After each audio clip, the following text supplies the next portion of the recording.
On Tuesday, 3 pitchers from the New York Mets took to the Florida waters for a fishing trip. This wasn't a typical, run-of-the-mill fishing trip.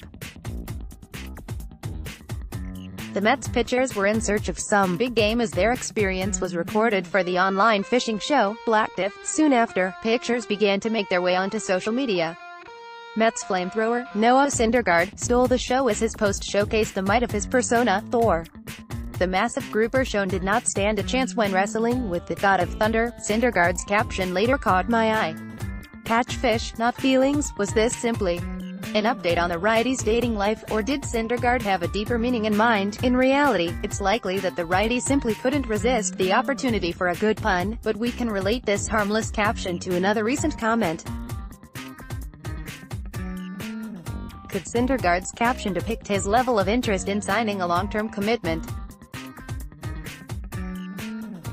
More from Call to the Pen. It is extension season around Major League Baseball, and Noah Syndergaard hasn't been able to escape the conversation.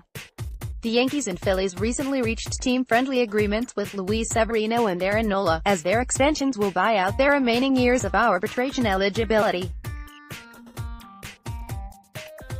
Now, Noah Syndergaard is a year closer to free agency, per his Super 2 status, but we are still left to wonder, could the New York Mets sign Syndergaard to a similar extension? The answer is no. According to Tim Britton of The Athletic, Noah Syndergaard isn't looking to follow the recent trend. On Wednesday, the righty told the media that he is willing to play out the final 3 years of team control without an extension.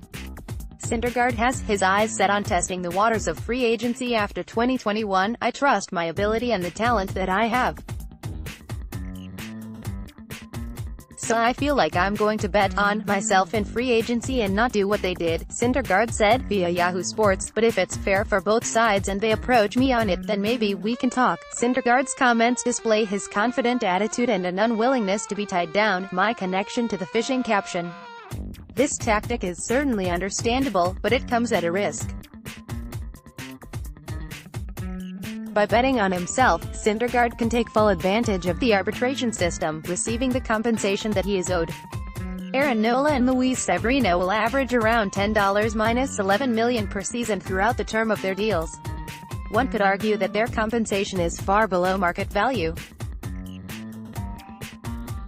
Last year, Syndergaard had a front-row seat to watch teammate Jacob deGrom capitalize on a historic season.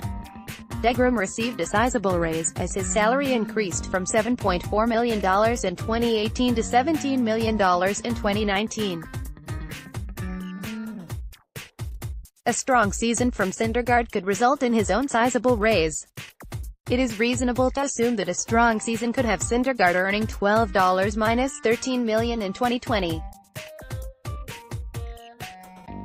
Thor is set to make $6 million in 2019. As always, injuries could throw off these plans. The 26-year-old has only made 30 starts in a season once to this point in his career, but by taking this route, Syndergaard should be able to earn the market value for his services. Mets fans shouldn't be alarmed by this news, as Syndergaard is still open to playing with the New York Mets for the long term.